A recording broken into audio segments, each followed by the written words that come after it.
So how's third year going? It's a nice way to start on psychiatry. It's a pretty sweet life. So, so good. No one's been too mean to you yet? Very nice. The psychiatry people are all very nice. So it was my, hello, and hello friends in Harlingen. How many friends do I have? Three? Four? I don't have my glasses on. 3 for now. We got another one coming. Fair enough. Okay. So I wrote this review actually in preparation for my own Step 2 exam that I took about 3 weeks ago. And I did these because OB-GYN, there's a faculty who gives a shelf review a couple days before the shelf, and I found it really helpful before the OB-GYN shelf, and I was like, why don't we do these for all of them? So I talked with Dr. Hinsey, and his office agreed to sponsor these shelf reviews. So it's the first time we've done them. I just wrote them about a month ago, so any feedback you guys have would be very helpful. And I wrote these, or I made these PowerPoints based on notes that I took when I was in the clerkship. So I'm a little bit anal, and I usually read about 3 books per clerkship and like made a little review for myself. So going back to these notes, what I had read in preparation for my shelf exam, that's how I got the information that's in these PowerPoints. So it wasn't verified by Dr. Schillerstrom. This is just all from my own notes and my own reading. So as far as I know, it's accurate and correct, but you know, it hasn't been fact-checked or edited by a bunch of people. So those are my legal disclaimers. All right. And this review is kind of set up in a question-answer format. They're not multiple choice because that would take too long, but it's kind of like question and then short answer. So it's designed, hopefully, that you guys will participate with me a little bit. Shout out an answer if you know it. Harlingen, you guys too. I'll start picking on you if I don't hear you answering questions from time to time. And hopefully, I've designed it so I hit all the high points of psychiatry. Obviously, I couldn't get everything in here, or else it would take a lot longer than 2 hours. But I tried to hit the high points, the things I remember being relevant on my shelf. And as I'm sure you've been warned, the tough part about the psychiatry shelf exam is not the psychiatry, right? What makes the psychiatry shelf exam tough? All the medicine. So I tried to gear this review towards the medical questions they could ask you about psychiatry. Because I know the psychiatry faculty are great. They taught you the psychiatry you need to know if you've been treating patients. Some of the medical stuff is where it gets tricky. So I tried to focus on that. Any questions before we get started? All right, let's party. High-yield psychiatry. So, a smelly 20-year-old college kid's grades have been declining over the past 2 semesters. And he keeps to himself. He has a flattened affect and no motivation. And for the past 6 weeks, he's locked himself in his dorm room, stating President Obama put a hit on him. He was told this by 2 voices having a discussion in his head. So, what does he have? Schizophreniform or schizophrenia? How do we tell? Time is key for all of this DSM-4 stuff. So what's the time criteria for schizophrenia? 6 months, exactly. And what has to go on for 6 months? The positive symptoms or any symptoms? Any symptoms. And usually it's the negative ones that will predate. So in this vignette, does this kid meet criteria for schizophrenia? He does. You see, for the past 2 semesters, he's been kind of having those negative symptoms. So the diagnosis here is schizophrenia. And more specifically, he would qualify for the paranoid type, right? He's got persecutory delusions. And the paranoid type is both the most common type of schizophrenia. Sometimes they ask about that. It's also got the best prognosis of the subtypes of schizophrenia. So these are some random number questions. You'll get a few of them on your shelf: incidence, prevalence, and risk for family members. So let's prepare ourselves for those. Prevalence in society? 1%. Very good. Between 0.5 and 1%. Good. 1% is a good guess for most of these. Have you noticed that? So between 0.5 and 1% is the prevalence of schizophrenia. How about the risk for this twin brother who brought him in? What would you say? 40? Close. 50. And a sibling, a non-monozygotic sibling? It's between 1 and 50, I'll tell you that. 10, very good. So 10% risk of siblings. And the neurobiology. Now we got to go back to Dr. Keaton's class back in the day. So where do the positive symptoms come from in schizophrenia? Too much dopamine where? In the mesolimbic tract. Very good. And what about negative symptoms? Where do they come from? And is it too much dopamine, or what's the story in the mesocortical tract? Not enough. Very good. That's why typical antipsychotics actually worsen negative symptoms, because they block dopamine everywhere, and when you block dopamine in the mesocortical tract, you're actually going to worsen them. So, very good. Oh no, you've seen this picture before, I'm sure. So these are the 4 different dopamine tracts in the brain, and this is important for us because the 2 that we discussed, the mesolimbic and the mesocortical, both affect the positive symptoms and the negative symptoms of depression.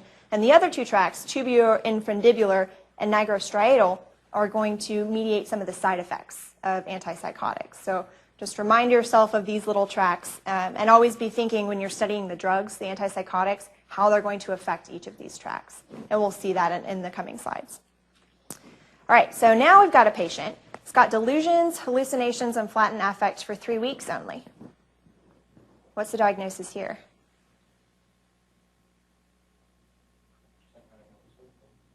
Yes, so this is a brief psychotic disorder. If it's more than a week but less than a month, that's the little box that fits in. So brief psychotic disorder is the shortest duration of a psychotic illness. What if it lasted for 3 months, these same symptoms? Here's your schizophreniform. And how would we treat these? Absolutely. So we would still treat them with antipsychotics, and we'd use a typical antipsychotic first. And typical antipsychotic voices having a discussion in his head. So what does he have? Schizophreniform or schizophrenia?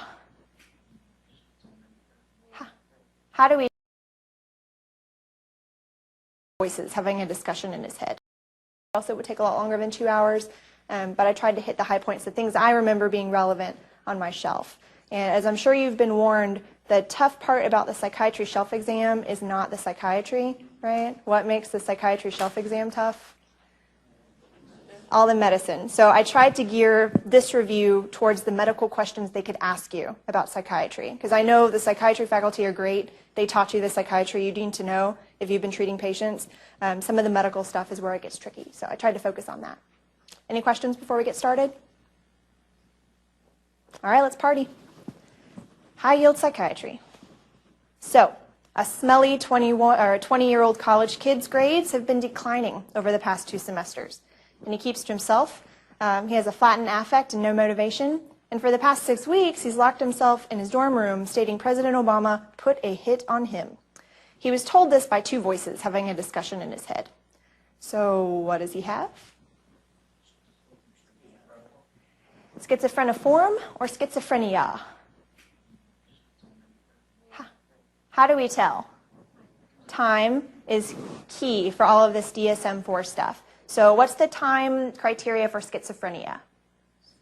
6 months, exactly. And what has to go on for 6 months? The positive symptoms or any symptoms? Any symptoms. And usually it's the negative ones that will predate. So in this vignette, does this kid meet criteria for schizophrenia? He does. You see, for the past 2 semesters, he's been kind of having those negative symptoms. So the diagnosis here is schizophrenia. And more specifically, he would qualify for the paranoid type, right? He's got persecutory delusions. And the paranoid type is both the most common type of schizophrenia. Sometimes they ask about that. It's also got the best prognosis of the subtypes of schizophrenia. So these are some random number questions. You'll get a few of them on your shelf: incidence, prevalence, and risk for family members. So let's prepare ourselves for those. Prevalence in society? 1%. Very good. Between 0.5 and 1%. Good. 1% is a good guess for most of these. Have you noticed that? So between 0.5 and 1% is the prevalence of schizophrenia. How about the risk for this twin brother who brought him in? What would you say? 40? Close. 50. And a sibling, a non-monozygotic sibling? It's between 1 and 50, I'll tell you that. 10, very good. So 10% risk of siblings. And the neurobiology. Now we got to go back to Dr. Keaton's class back in the day. So where do the positive symptoms come from in schizophrenia? Too much dopamine where? In the mesolimbic tract. Very good. And what about negative symptoms? Where do they come from? And is it too much dopamine, or what's the story in the mesocortical tract? Not enough. Very good. That's why typical antipsychotics actually worsen negative symptoms, because they block dopamine everywhere, and when you block dopamine in the mesocortical tract, you're actually going to worsen them. So, very good. Oh no, you've seen this picture before, I'm sure. So these are the 4 different dopamine tracts in the brain, and this is important for us because the 2 that we discussed, the mesolimbic and the mesocortical, both affect the positive symptoms and the negative symptoms of depression. And the other 2 tracts, tubeo-infundibular and nigrostriatal, are going to mediate some of the side effects of antipsychotics. So just remind yourself of these little tracts, and always be thinking when you're studying the drugs, the antipsychotics, how they're going to affect each of these tracts. And we'll see that in the coming slides. All right, so now we've got a patient. He's got delusions, hallucinations, and flattened affect for 3 weeks only. What's the diagnosis here?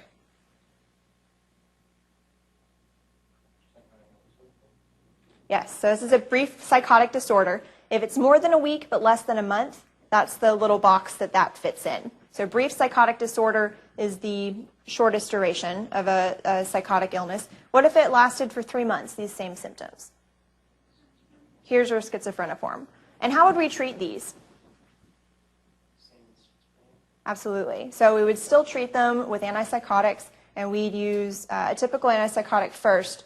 And typical antipsychotics would help this patient how? It would help the positive symptoms. Would it prevent progression to full-blown schizophrenia? No.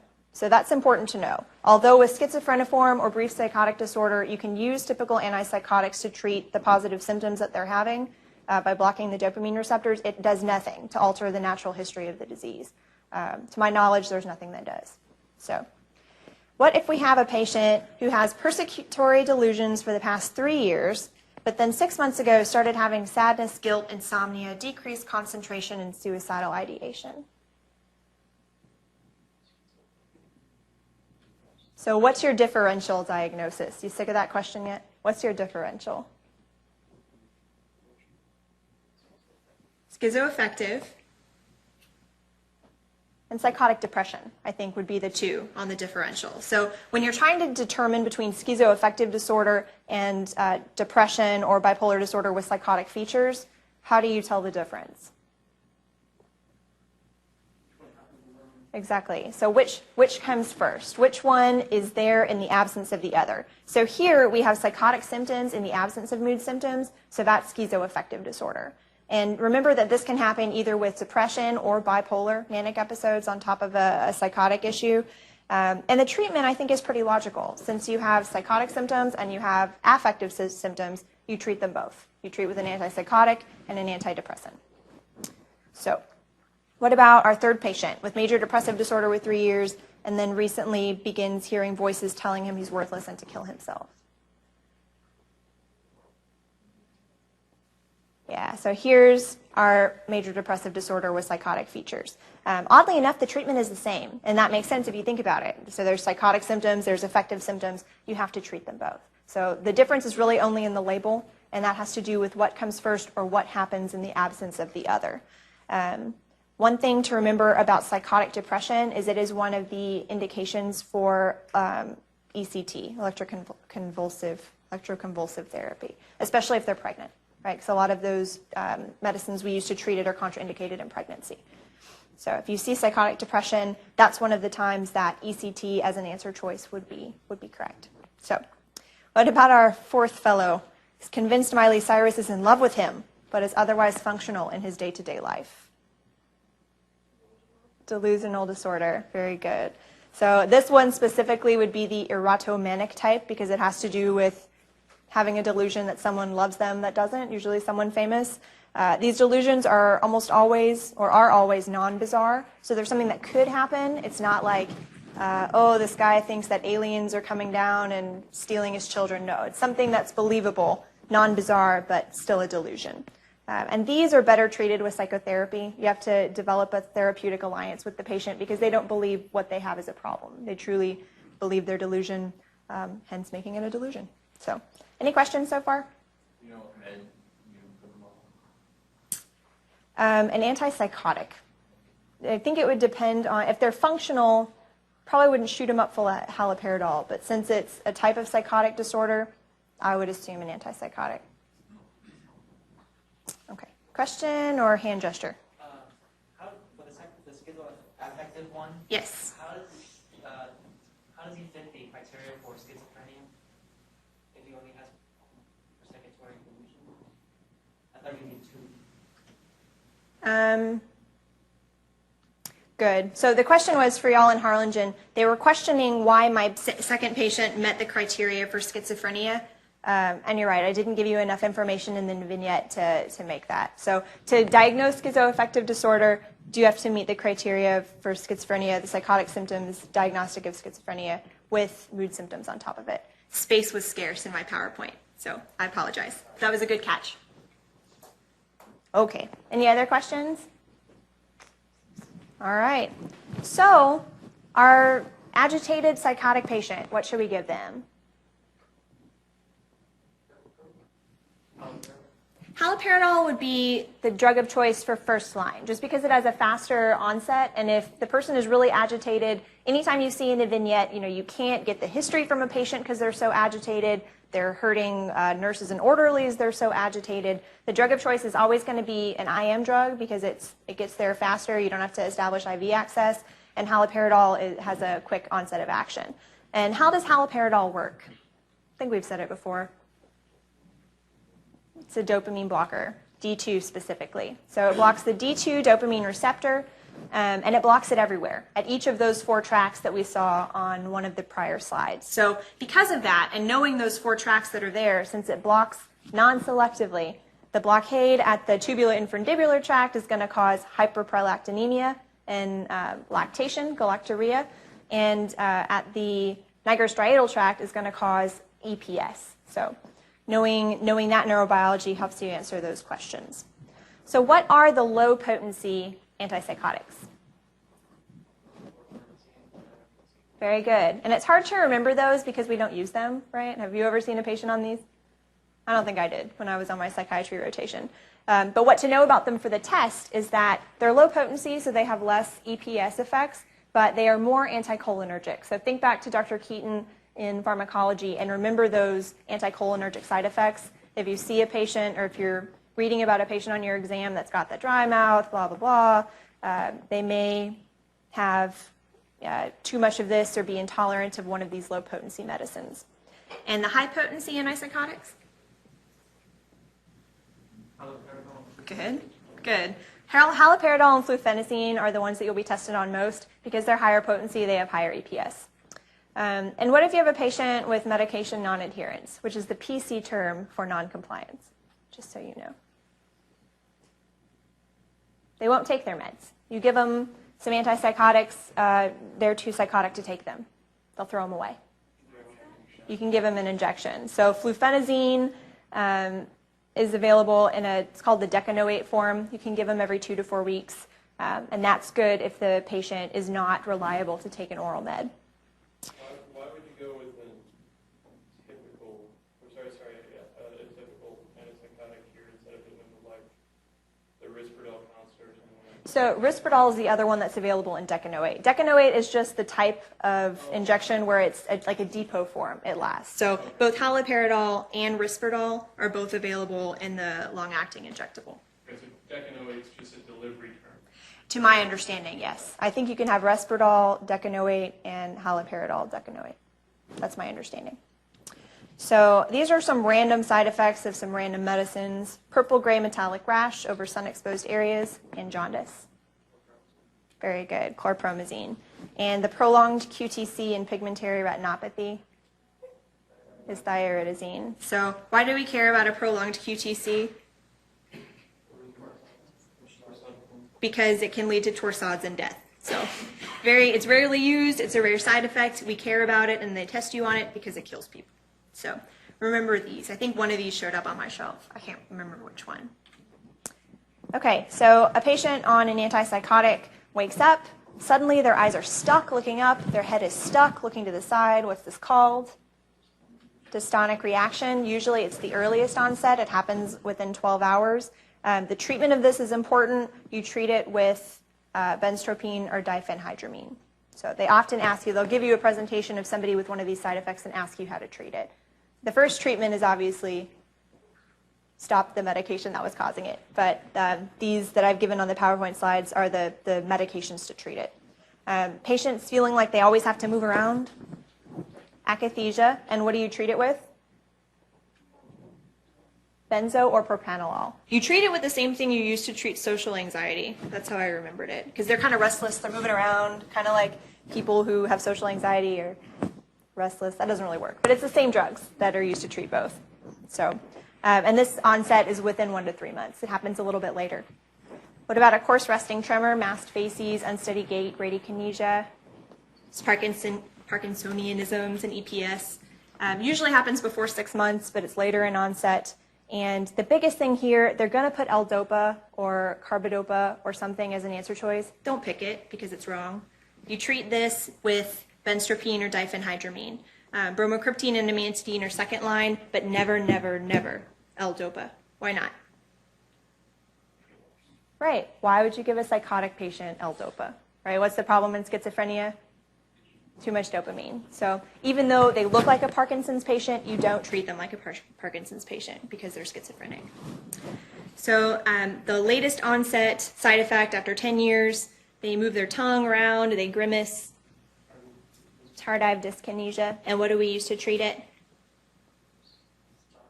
Yeah, we can't treat it. The best we can do is stop whatever antipsychotic they're on. Clozapine is a little bit less likely to cause it. Olanzapine is also less likely to cause tardive dyskinesia.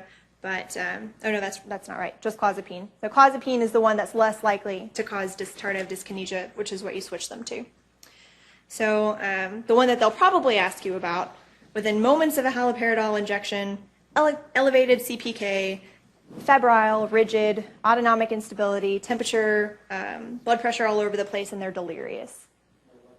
Yes, neuroleptic malignant syndrome. Expect a question on that and know how to treat it. So obviously, look at your answer choices. If stop haloperidol is there, please pick it because it's the right answer.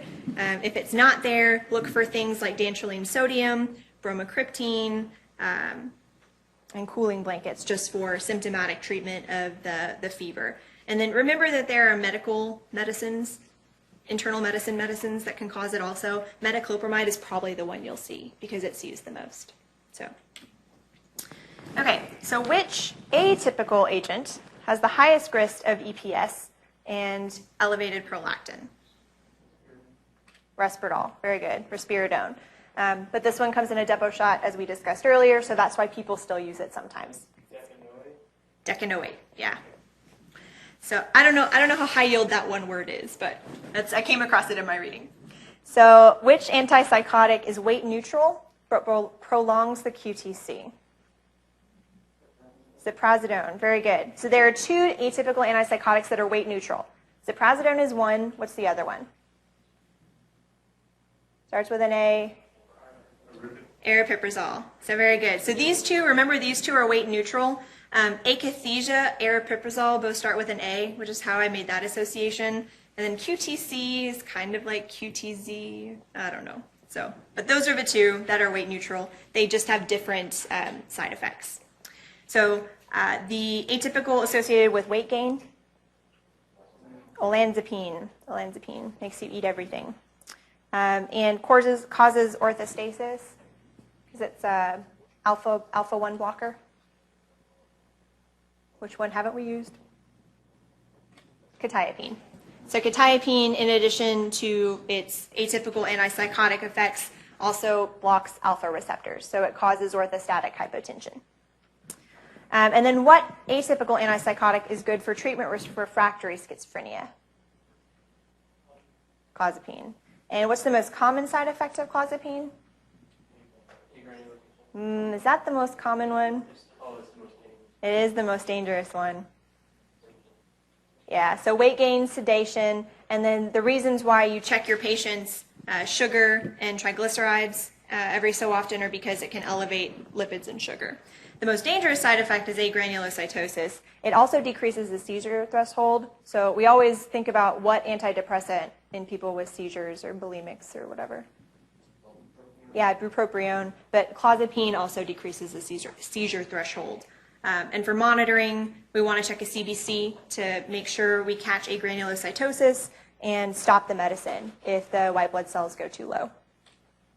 Okay, so we have a woman complaining of decreased appetite, 5-pound weight loss, doesn't enjoy knitting, she's got insomnia, no energy, can't concentrate, feels guilty, all for 2 weeks. What does she have?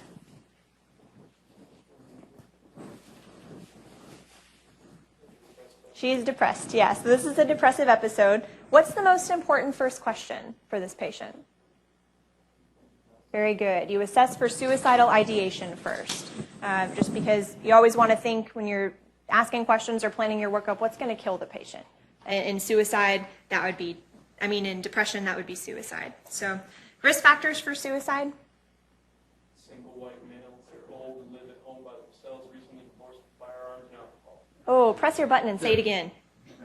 Previous history of suicide? Very good, Harlingen. That's the most important risk factor, is a prior attempt of suicide. But everything you said comes right after. Single white male, lives at home, unmarried, divorced. Yeah, alcohol, firearms, have a plan. All of those are other risk factors. But the most important one, if you get a question asking for the most important risk factor, it's prior attempt. Oh, you know all of them. Look at you. Suicide risk assessment. Okay, so here are some kind of random medical questions they might ask. In a depressed person, what happens to their sleep? What might you see on a polysomnogram? Yes, so, wait, what did you say? REM is switch beginning to sleep. Yeah, so you have a shortened REM latency. That means it takes less time from when your head hits the pillow to when REM sleep starts. And there's also more frequent REM. So does that make sense why depressed people are tired and fatigued all the time? They got more REM. Yeah, so remember, and we'll get to sleep in a little bit, but 3 and 4 sleep is the most restful and restorative. REM sleep, your eyes are moving all over the place. It's like being awake. So I think it makes sense why there's shortened REM latency and more frequent REM. And this is kind of random, but an atypical lab test in people with depression. It's not really used clinically, but it's a hormone level that's high in patients with depression. It is cortisol. So the dexamethasone suppression test is abnormal. Their cortisol level is high, so when you give dexamethasone, it doesn't suppress in the blood. And medications that might cause depression, there's a whole bunch of them. Give me some main ones. Beta blockers, interferon gamma, and alpha-methyl-dopa are the 3 big ones. There are a laundry list of others.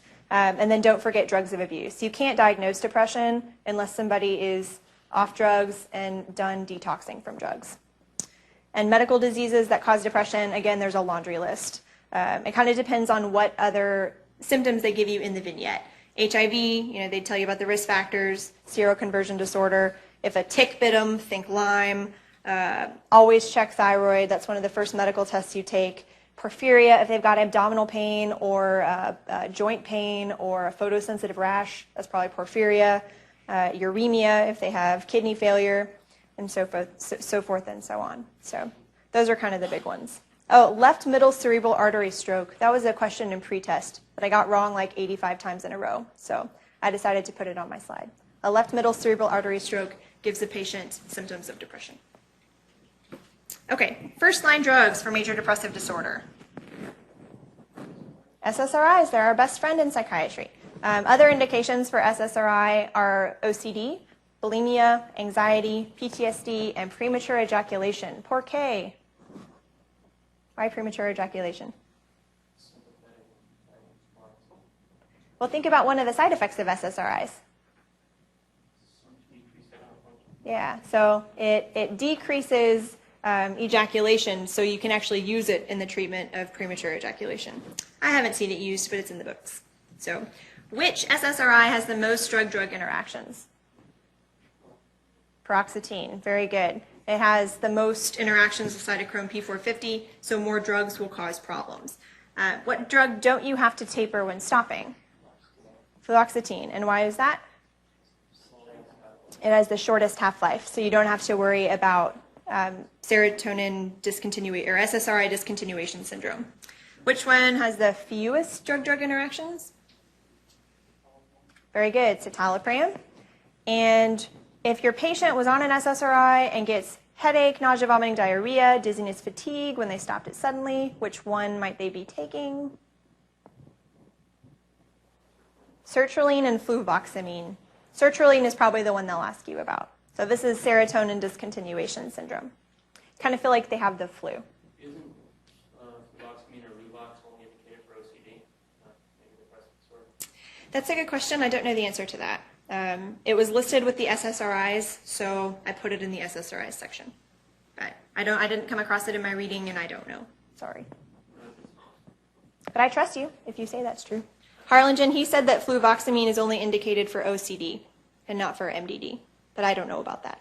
That one's in the pharmacopoeia. Apparently it's in pharmacopoeia. That's the only reason I asked. I made a presentation this morning. Well, then I trust you.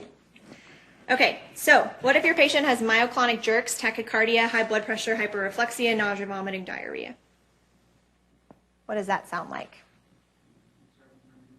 Serotonin syndrome. So you might get this with a high dose of an SSRI, or if you combined SSRI and MAOI. And we talked about loss of ejaculation and erection. What should we switch them to? Bupropion. Very good. And the mechanism of that, it's dopamine, norepinephrine reuptake inhibitor. When can't you prescribe bupropion? Yeah, seizures. So if someone's epileptic, if they're alcoholic, because they're at risk for DTs and withdrawal seizures, or if they're bulimic, because their electrolytes get all screwy when they're throwing up all the time. Erection lasting more than 3 hours? Yeah, Triazodone. See a doctor, but it's probably caused by Triazodone. Which antidepressant is good for old, skinny, sad ladies? Mirtazapine, very good, because it increases appetite, is sedating, and has antidepressant properties. Very good. What antidepressant should you avoid in hypertensive patients? Venlafaxine, very good. You also shouldn't take it with St. John's wort. There were a couple questions on my shelf asking about drug interactions with common herbs. This is the only one I found in my books, so I put it on there. So St. John's wort and an SNRI can cause a hypertensive crisis. And our last patient, pounding head, flushing nausea, myoclonus, after they ate some cheese and drank some wine. Yeah, so that's a hypertensive crisis with MAOI. And you treat that with an alpha blocker because it's the excess of norepinephrine that's causing these symptoms, and alpha blocker IV is the treatment. Okay, so we got a little kid. He ate some pills out of grandma's purse. Grandma, these are her medical conditions: hypertension, hyperlipidemia, fibromyalgia, insomnia, peptic ulcer disease. This kid now has dry mouth, tachycardia, vomiting, urinary retention, and seizures. And an EKG, I know you're thinking, I'm not in medicine. I don't need to know EKGs. So they probably wouldn't give you the EKG. What they would tell you is that there's widened QRS complexes and a prolonged QT interval. What did the kid get into? A tricyclic. Very good. So I didn't say grandma had depression, but TCAs are also indicated for insomnia and fibromyalgia. So grandma's taken a tricyclic. The kid ate the tricyclic. And what's going to kill him? Yeah, an arrhythmia. Torsades from the prolonged QTC. And we treat it with charcoal if you get them in time, and then sodium bicarbonate. Helps the metabolic acidosis and is somewhat cardioprotective. So that's the treatment. Okay, so a patient. They're sad. They're eating a lot, gaining weight, sleeping more, and the buzzword is leaden paralysis in the morning. That's atypical depression. I don't know what the leaden paralysis is about, but that's the buzzword for atypical depression. Also, they sleep more and eat more instead of regular depression where they usually eat less and sleep less. And this is a good indication for MAOIs. If we've got a patient 1 month after the death of her child, feels guilty, can't sleep, concentrate, eat, or enjoy her interests. Good, bereavement. So this is uncomplicated bereavement. It's expected based on the loss that this woman suffered, and she does not have suicidal ideation or psychosis. So remember the little caveats in this DSM diagnosis. Thoughts of death are okay if the mom wants to be with the child, thinks about what if it were me and not my child. Those types of thoughts are normal, but suicidal ideation, plain and simple, is not normal. Hearing the child's voice in the nighttime is normal. but frank psychosis is not normal. So this woman would qualify for uncomplicated bereavement. Remember, this is one of the few things that goes on the V code. It's not a mental disorder, so it's not an Axis 1. It goes on the V code of DSM-4. What about our last lady? 4 months after the death of her chihuahua, she feels guilty, can't sleep, concentrate, eat, or enjoy her interests. She started feeling this guilty 2 months after her chihuahua died. What'd you say? Pathological grief or adjustment disorder. Yeah, so the DSM term is adjustment disorder, and the symptoms have to start within 3 months of the stressor, can't last longer than 6 months of the stressor, and must be out of proportion with what would normally occur.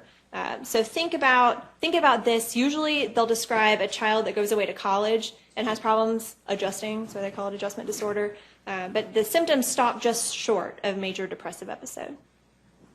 Okay, and this is one of the indications for psychotherapy, a good therapeutic alliance, and working through the issues with adjustment disorder.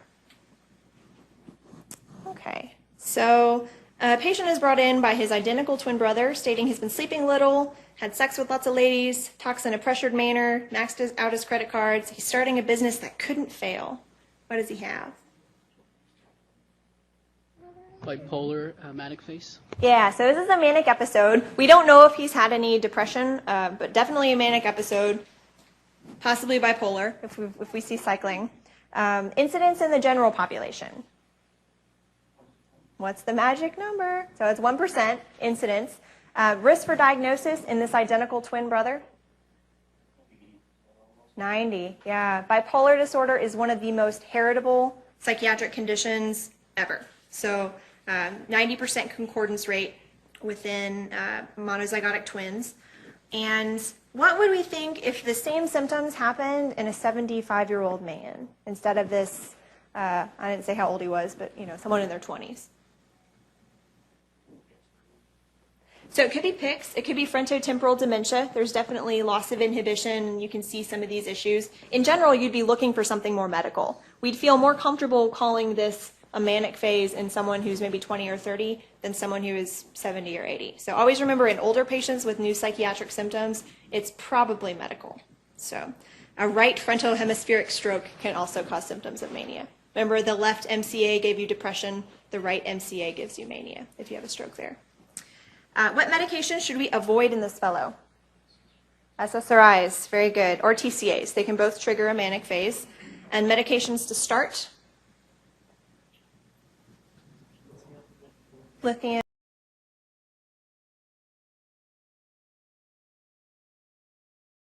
Is agitated, you can't complete your history, it's an indication for haloperidol or a typical antipsychotic. So this guy, I don't know if I made a convincing. In the vignettes you'll see on your exam, the patient's too pressured, you can't interview them, you give them haloperidol first and then start a maintenance medicine. So this dude is taking Advil for some muscle cramps and develops nausea, vomiting, diarrhea, coarse tremor, ataxia, confusion, and slurred speech. And you started him on a medicine for his bipolar a couple months ago. I hear whispers. This is lithium toxicity. This is textbook lithium toxicity. So the coarse tremor, the ataxia, problematic gait, confusion and slurred speech is classic for lithium toxicity, and it's classically precipitated by NSAIDs. So the two that are safe, that don't precipitate toxicity, are aspirin and Sulindac, which I have never seen used, but it's in the book. So aspirin's probably the one you'll see. Possible EKG findings in lithium toxicity. There are 2 EKGs you need to know. The prolonged QRS is for TCA overdose. What's the one for lithium toxicity? What about T waves? Yes, so flattened T waves or U waves. It kind of looks like hypokalemia, if you've come across that before. So T wave flattening or T wave inversion or U waves are the classic findings on a EKG for lithium overdose. And how do we treat it, lithium overdose? Yes, so dialysis if the levels are over 4. If the levels are not over 4, like maybe they're 2, then you can just give them fluids, hope for the best. So major side effects of lithium.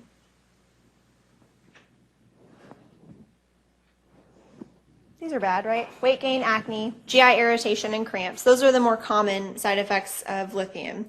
The mechanism of lithium, it's unknown therapeutically, but biologically, it suppresses something called inositol triphosphate.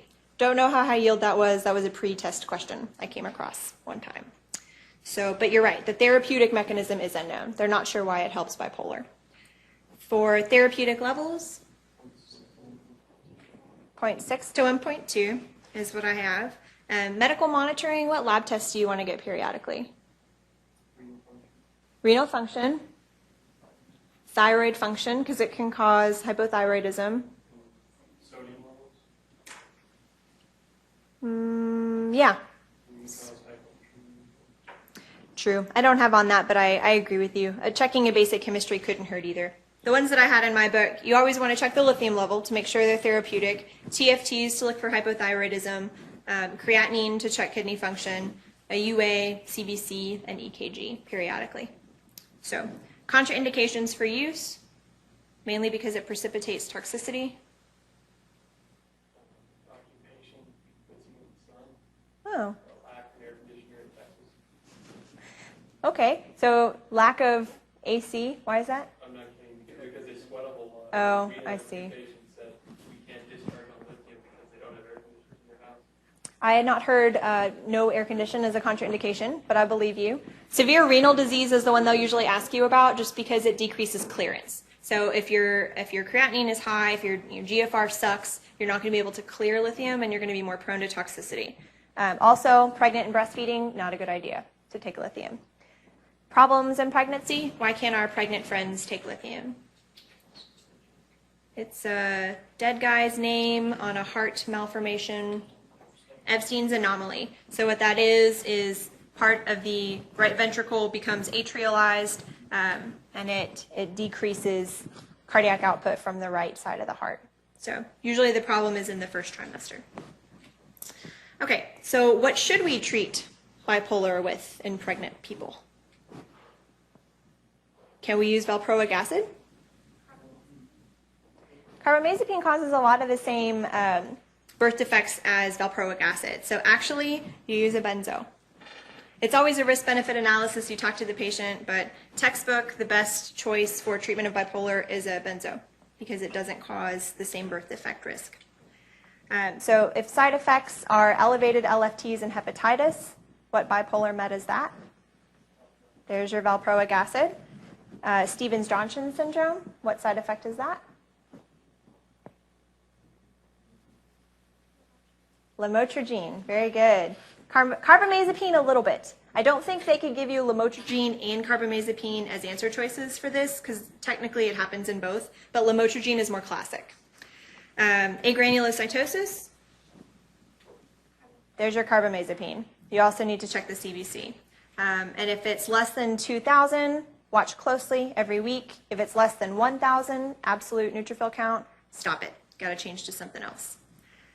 So a bipolar lady gets pregnant and has elevated alpha-fetoprotein at her 20-week checkup. What drug might have caused that? Good. So it's either valproic acid or carbamazepine because elevated AFP means a neural tube defect. So I know you're like, that's unfair. I haven't taken OB-GYN. Sorry, it might be on the shelf. So now you know. Valproic acid and carbamazepine. And the recommendation is anybody on these medications needs to take 4 grams of folic acid to help prevent a neural tube defect. So the most common complication of carbamazepine. Ooh, that's good. I had rash, but it does have a lot of drug-drug interactions. In my book, the most common complication was rash from carbamazepine. A lot of people have drug interactions with it. You have to increase dosing because it's a self-induced. I believe you. Okay. Regurgitating what my ending was thrown at me. This is an original problem. So what about therapeutic acids of valproate? 6 to 12. Very good. So we move the decimal point over, right? Is the same chief resident still here that teaches this? He used to say you just move the decimal point one place over. So it was 0.6 to 1.2. Valproic acid is 6 to 12. So what do you think carbamazepine is? 60 to 120. So you just move the decimal point over one place for each one. Okay, we got a patient. She's 28 years old. She's brought in by EMS complaining of shortness of breath, palpitations, chest pain, smokes a pack per day, takes OCPs, birth control pills, and had one of these attacks previously while grocery shopping. And she shares with you that she is so afraid of having another one of these that she rarely leaves the house. So what's her deal? What's her diagnosis? Panic disorder with agoraphobia, right? Because she's telling you that she's afraid to leave her house. So what's your next best step since you suspect panic disorder? Do an EKG, very good. Medical workup first. You know, this lady is young, you're not thinking heart disease, but she is a smoker on birth control pills. She could have a clot or a stroke or a pulmonary embolism. So anytime, even if you're pretty sure they give you a really convincing picture for panic disorder, always rule out the medical stuff first. Scan your answer choices. If you see one that's medically related, that's probably the one they're looking for you to pick. So EKG is first, cardiac enzymes, echo if necessary. Always check TSH and T4 and always check for drugs. When is assessment for a GMC not the first step in evaluating a patient? I can't think of one, to be honest with you. If it's there, unless they've already done it, unless they give you in the question stem that they've already done it or they've already ruled it out. Remember, on these tests, we're supposed to trust our patients. So if they tell you the 17-year-old boy doesn't do drugs, then your intox screen is not the right answer. So in general, in life, heck no, check the P. But on exams, you kind of have to take what they give you in the question stem for fact. Unless they're shady about it, like the kid is in his room a lot, but he says he's not doing drugs, but his parents notice that he's, blah, blah, blah. So they make it obvious, though. They have to. Okay, drug regimen of choice for Our Lady, once we've ruled out all her medical stuff. What? Beta blocker, not for panic disorder. For social phobia, yes. But for panic disorder, it's one of those indications for a benzo, at least in the short term. SSRIs are a drug of choice, but they do take a while to work. That's why we tell our patients we got to give it 4 to 6 weeks to take effect. You can give them benzos to bridge. Remember the contraindications for benzodiazepines? That comes up pretty regularly. Anybody with a history of addiction, can't give them to. COPD people and restrictive lung disease people. Why is that? Benzos suppress the respiratory drive. Very good. So we can't give them to anybody with lung disease. So if Our Lady, we gave her some benzos and we gave her an SSRI, we gave her a lot of benzos. We gave her 6 months prescription of benzos, and she's brought in 3 months later with symptoms including a temperature of 101, convulsions, confusion, hypertension, and she tells you she recently lost her prescription drug coverage. What's up with her?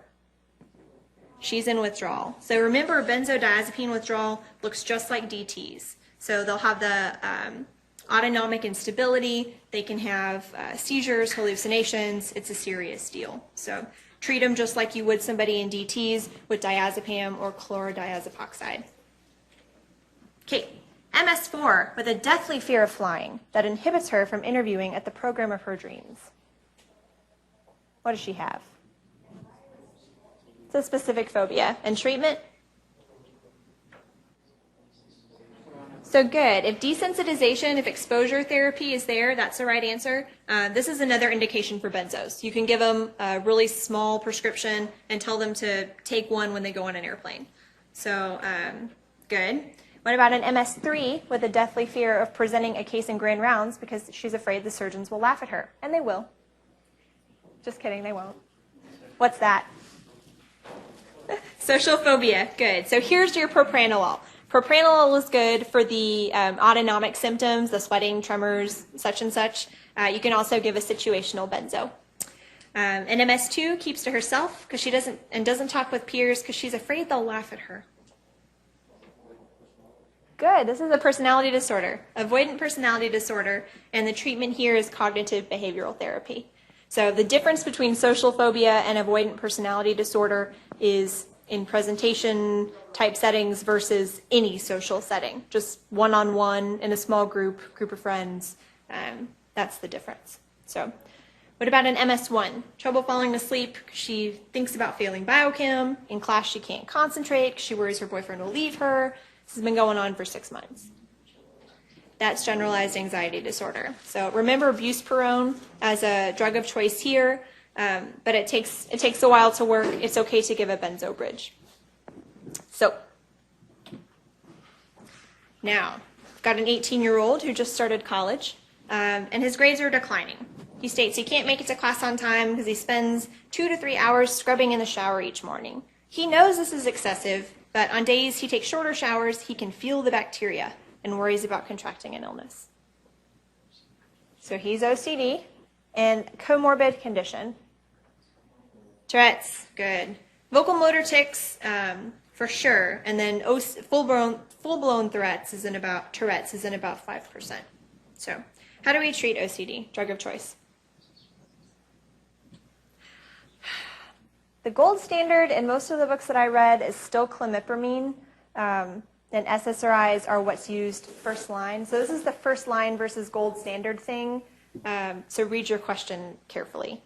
I think I would pick clomipramine if both of them were answer choice, and I think I did because I got this question. They don't tell you which ones you got right and which ones you got wrong, but I did really well on the shelf, so I go with clomipramine.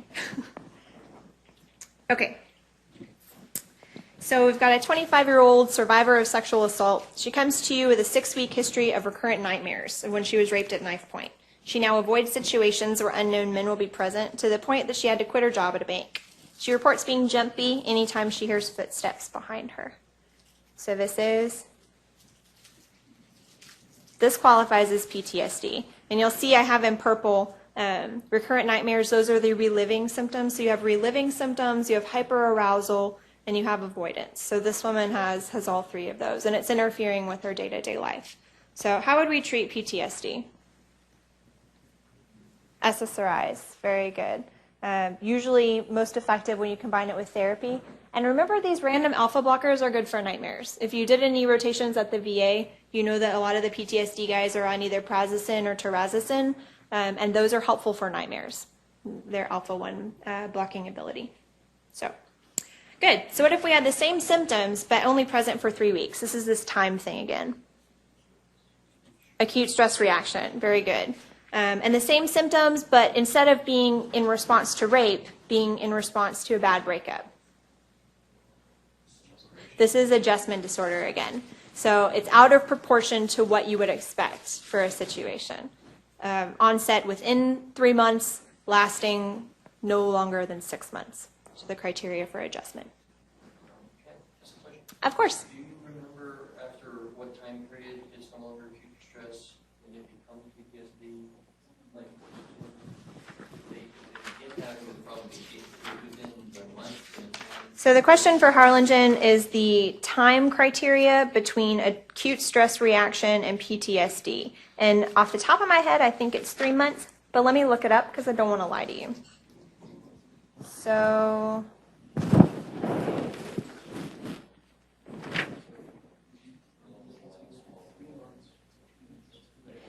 okay, so acute stress disorder must begin within 4 weeks. So it's got to be before a month. And so then PTSD. Did someone get the answer before me? You don't have to wait for me. Yeah, I'm looking at the first state, and for acute stress disorder, it has to be within 1 month. So Right. less than 1 month. And for post-traumatic stress disorder, the symptoms have to last 1 month. Okay, so 1 month is the cutoff. So less than 1 month, it's acute stress. More than 1 month, it's PTSD. That was good teamwork, guys. Thank you, Harlingen.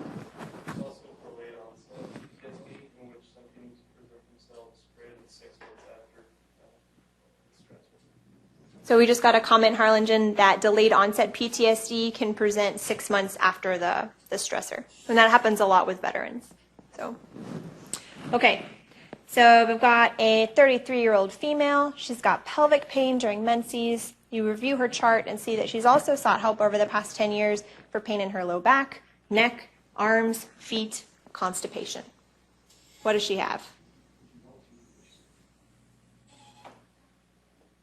So it's a type of somatoform disorder. I'm setting you up for somatization disorder, but do you have enough diagnostic criteria? What's missing? She's constipated. Neurologic. So you need a neurologic symptom. So the criteria for somatization disorder, it's got to start before age 30, 4 pain, 1 GI, 1 sexual, and pain like painful menses or heavy cramping, that counts as a sexual effect, and then a pseudoneurological symptom.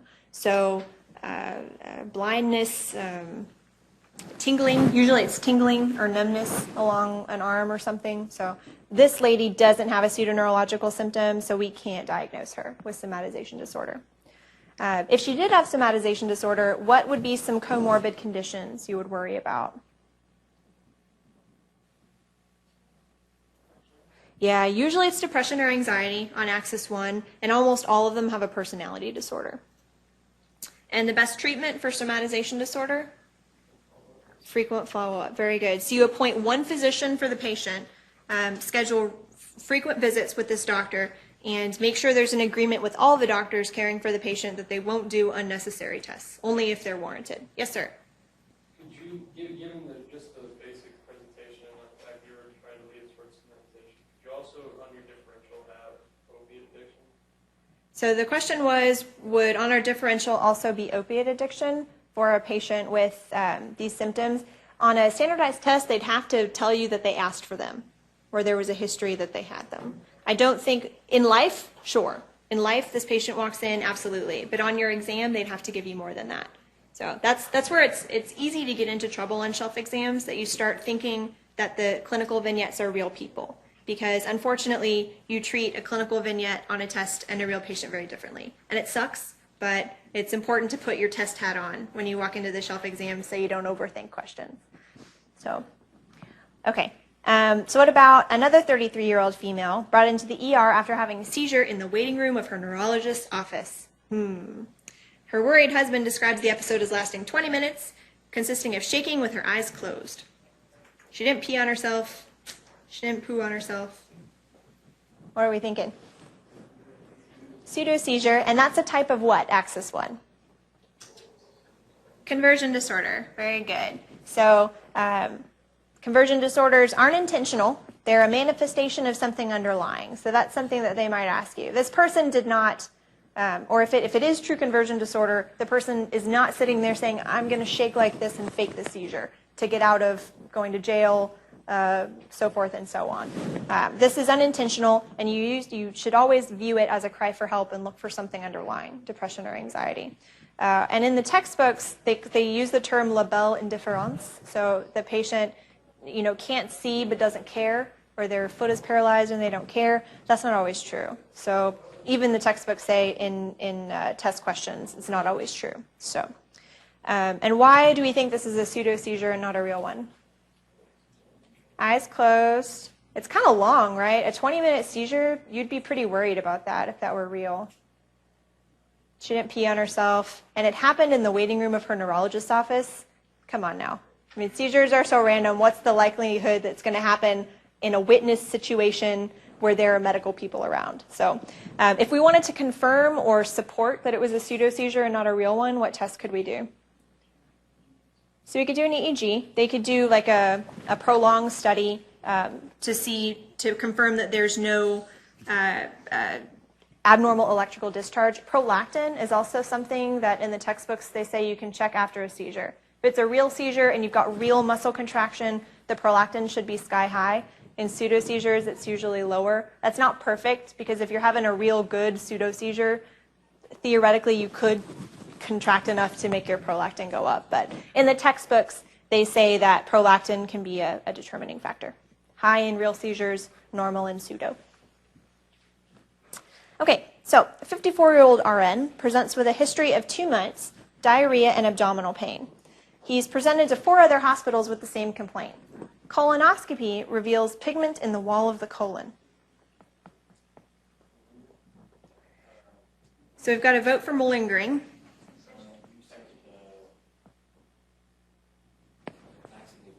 Yeah, so we suspect he's using laxatives. This pigmentation in the wall of the colon, you don't need to know this, it's called melanosis coli, and it's black deposition of pigments that happens when you take too many laxatives. So this guy is giving himself diarrhea, so what do we call it? So it's Munchausen's. It's not simple factitious disorder because he is making himself sick. So it's similar to factitious disorder because it's for primary gain and not secondary. But in simple factitious disorder, they just say, I have a headache or I have abdominal pain. They have complaints, but they're not physically doing something to themselves to cause the symptoms. If they're inducing the symptoms voluntarily with an action, it's called Munchausen. And this is Munchausen and not Munchausen by proxy because he's doing it to himself and not to someone else. So what about our second lady? Concerned mother presents with her 15-month-old baby having recurrent seizures, requests an MRI, sleep-deprived EEG with intracranial leads. So now we're suspecting Munchausen by proxy. Again, it's Munchausen and not factitious because this baby's having seizures. The lady is doing something to the baby to cause the seizures. And in this case, it's probably giving insulin. If someone's a diabetic in the house, giving insulin can make a patient hypoglycemic and cause seizures, or otherwise causing them. So this is a form of child abuse. Your next step should be to alert the Child Protective Services. Okay, so our last patient, it's a 45-year-old unemployed man involved in a car accident, sues the driver stating he has nerve damage to his legs that keeps him from walking. But video evidence shows him dancing at a club the night before. Here's malingering. And the thing is on the test, they just have to be real clear. They have to be real clear that there's a secondary gain because otherwise you can't call it. You can't diagnose it. So here there's a lawsuit. Sometimes it's a prisoner trying to go to the hospital and not stay in prison, trying to get, disability. So those are all keywords that should make you think of malingering. And again, this is not a psychiatric diagnosis. This goes on the V code. So what else have we seen that goes on V code? Bereavement goes on V code and malingering. I think those are the only two we've come across so far. So there are not that many. So it's important to remember those things that aren't an official Axis 1 diagnosis. They go on the V code instead. Yes? The last one, would there be more information for that second question generally? Because I'm just reading it, if taken out of the context, I'm not sure what I'm mean to that. Well, the fact, what I was trying to get at with the question is that the woman is very pushy about asking for invasive tests. Intracranial leads are pretty invasive. They require a surgery to put them in. They may need to tell you that the woman had access to insulin also. You're right, there may be a few other clues if it were real in life. And you could also use your answer choices to help you, because if there wasn't anything else that fit, then you kind of have to make the diagnosis with what you have. But you're right, I think the real vignette would be a little bit longer than the space I had here, and they might give you a few more details. Good question. Okay, 18-year-old female, no menstrual cycle for 3 months. Pregnancy test is negative, but her BMI is 17. Teeth are eroded, has calluses on her knuckles. This is called a Russell sign. What does she have? But she's barfing. Doesn't she have bulimia?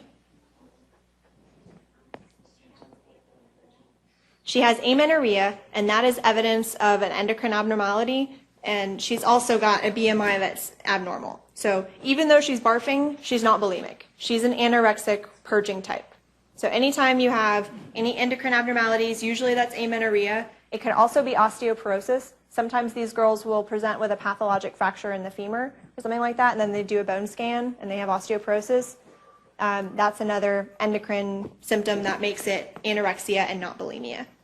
So what abnormalities would you expect in your bulimic or our anorexic patient that's barfing? This is the medical stuff that I can almost guarantee you they'll ask a question about.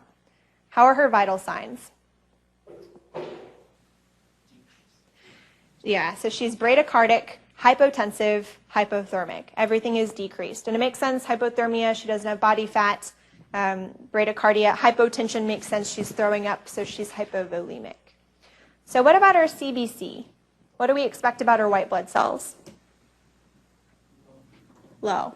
So she'll be leukopenic, which actually predisposes these patients to infections. So it counts as kind of a, what's it called? I don't know. They're susceptible to infections. So on chemistry, this is where most of the questions will be. What's up with the potassium? Low. What's up with the magnesium? Low too, I think. Oh no, that's not on there. But the chloride is low because of the vomiting, and the bicarb is high as part of the metabolic alkalosis due to the vomiting. So it's a hypochloremic, hypokalemic metabolic alkalosis. The carotene is high, which you may see. LFTs are high, and there's also high amylase, especially since she is the purging type. So high LFTs because the liver is struggling to generate glycogen, and the liver becomes stressed. So high LFTs. What about the TFTs? The thyroid function test, sorry. Thyroid function test. This is kind of a trick question. This is one of the only things that's normal in anorexics. Almost everything else is out of whack, but if they ask you about the thyroid function test, the thyroid hormone, TSH, all of those are normal. And you would kind of think there would be something wrong with them because of the metabolism, but they're normal. So remember that. What about lipids? They're high, hypercholesterolemia. Hormones? What about cortisol, high or low? Cortisol's high. What about estrogen, high or low? Estrogen's low, that's why amenorrhea. What about LH and FSH? Low also, low also. Very good. So it's hypogonadism from the top. So low LH and FSH leads to low estrogen, leads to amenorrhea. Okay, long-term complications. That's not a very good question. What I'm looking for is osteoporosis because decreased estrogen kind of leads to premature menopause. So like I said, some of these girls can present with not stress fractures, but fragility fractures. Also, don't they get like the downy Vinego or whatever it is? So that's in response to the hypothermia. The question was, what about the downy hair, the lanugo or lanego, whatever it's called? That's another sign. That may be something that they tell you along with the callous knuckles and all that business in the vignette. With the purging type, they get the same kind of keratitis that bulimics do. They sure do. If they're throwing up every day, they are prone to keratitis, just like they're prone to the erosion of the teeth enamel. So, most common cause of death in anorexics? Heart disease, very good. So arrhythmia is number one. Second, however, is suicide, and that's kind of sad. So heart disease is number one, suicide is number two. And treatment of anorexia, what do we need to do for this girl? She needs to be admitted. Very good. So this girl meets criteria for admission. She needs to receive nutrition. If she'll eat, you can give it to her orally. You might need to give her TPN. The one thing you need to look out for, especially with TPN, this complications of treatment, is something called refeeding syndrome. This is something you'll hear more about in surgery. It's kind of a surgery issue, like people with Crohn's disease, they need a lot of TPN after they haven't been eating, but you might see it in the context of treatment for anorexia. And what refeeding syndrome is fluid retention that causes low potassium and low magnesium and low calcium. And that can cause arrhythmias in and of itself. Low phosphate? Yes, phosphate. What did I say? Phosphorus? Phosphate. PO4. Okay, so sorry if these are random. I'm trying to get at the little medical factoids you might not have seen. Okay, so let's talk about sleep. You might see an EEG on your shelf, and you should be able to pick out the characteristics of the different stages in sleep. So it might be a little bit blurry, but what do you think about that first one? It's pretty low amplitude and high frequency, no real special waves or characteristics. I'll give you this one. It's awake. So this is the EEG of awake. It's misleading because I say they're sleep EEGs. So that's awake before you go to sleep. Then what if you either see on the EEG or hear described theta waves, which are these guys, where the frequency decreases and the amplitude increases a little bit. Stage one.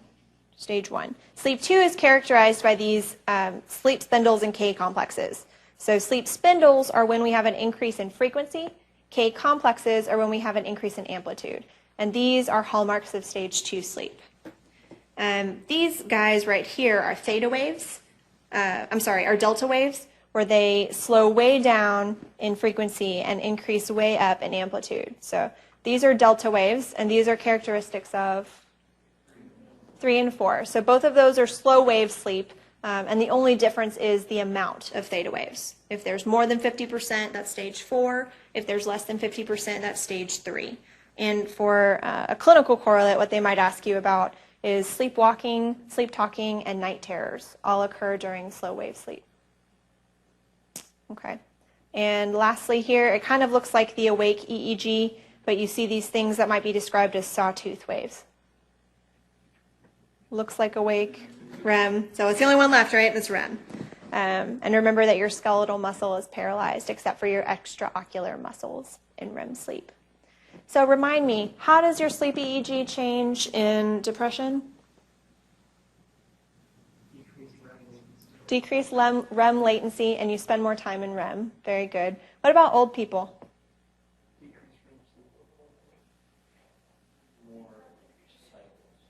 Yeah, so it's more rapid cycling, and I think decreased latency also. It looks similar to a depressed picture.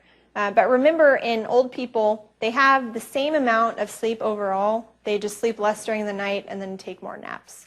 So long as in the clinical vignette, they tell the old person comes in, they're like, oh my gosh, I go to sleep at 10, I wake up at 2 a.m. every day, and then the doctor says, okay, well, do you sleep in the day? Patient's like, yeah, I take a 4-hour nap every afternoon. That's not pathologic, right? That's just normal age-related sleep changes. So, okay. What if our patient has trouble falling asleep or staying asleep, and it causes an impairment of function, and it lasts more than a month? That's insomnia. So we treat it. First, remember, always go non-medical. So have a little powwow with your patient, discuss good sleep hygiene, no TV in the bedroom, lay there with your eyes closed, discuss sleep hygiene first, and then you can try benzos, but it's better to use a specific GABA A receptor agonist like zolpidem, Zaloplan, or that E1 that I can never pronounce. So what if we have a patient who, as they're falling asleep, feel these little creepy crawlies on their legs, and it gets better when they get out of bed and walk to the kitchen for a snack? Sounds like restless leg syndrome. What's the axis 1 diagnosis, though? Restless leg syndrome is not an axis 1 diagnosis. It's called dysomnia, not otherwise specified. Kind of cheap, I know, but dysomnia, not otherwise specified, encompasses both restless leg syndrome and periodic leg movement disorder. Remember, the difference is restless leg syndrome, you feel creepy crawly, so you have to move. Periodic legs movement, PLS, periodic leg something, is when you have these random kicking motions while you're sleeping. My husband says I have this. I'm not really sure. So remember, with restless leg syndrome, I had a hard time remembering this. There are medical causes for it, but like everything in psychiatry, you have to rule out first. So the test you'll order here is an iron panel, because iron deficiency anemia can cause symptoms of restless leg syndrome. The other thing that can cause it is chronic kidney disease, but you'd think the patient would know that. So check an iron panel, then check a creatinine to rule out the medical causes. The treatments here are dopamine agonists, so similar for Parkinson's drugs, ropinirole or pramipexole. And oddly enough, I just read when I was studying for step 2, ropinirole, one of the side effects is pathologic gambling. Why does that make sense? It's a dopamine agonist, so, it's the pleasure reward center. It kind of makes sense if you think about it. I don't think that's going to be on your test. I just thought it was interesting. So, okay. Daytime sleepiness and depression in a big fat guy with a big neck. Yes. So does that go in axis 1 or 3? Good. So obstructive sleep apnea is an axis 3 diagnosis. Breathing-related sleep disorder is the axis 1. That's the psychiatric condition. The diagnosis, you probably remember from first or second year, you need a polysomnogram, and you need more than 10 hypoapnic or apneic events per hour. And then the treatment is a CPAP. First lose weight, but that usually doesn't happen, so then you do a CPAP. And the major complication of this is pulmonary hypertension. So that is why we treat it. So our last patient has irresistible attacks of refreshing REM sleep. Upon intense emotion, they lose muscle tone or have hallucinations as waking or falling asleep. Oops, typo. What does that sound like? Narcolepsy. It does sound like narcolepsy. So remember, you can't just have these sleep attacks. Oops. You can't just have the sleep attacks. You do need one of these other criteria, either cataplexy, which is falling down when you have intense emotion, or these hypnagogic or hypnopompic hallucinations as you're going to sleep or waking up. So these little sleep attacks alone aren't diagnostic in and of themselves. And scheduled naps and modafinil are the treatment for that. Okay, so we've got a 30-year-old man and his wife. Ooh, typo. They present for couples counseling. He constantly accuses her of cheating. He's in a feud with the neighbor because he feels they are attacking his character when they say they like his flower beds. That's kind of weird. Paranoid what? Personality disorder. So this is paranoid personality disorder. And this is one of the personality disorders that you can treat with a low-dose antipsychotic because the characteristics, the paranoia, are a pseudo-psychotic symptom.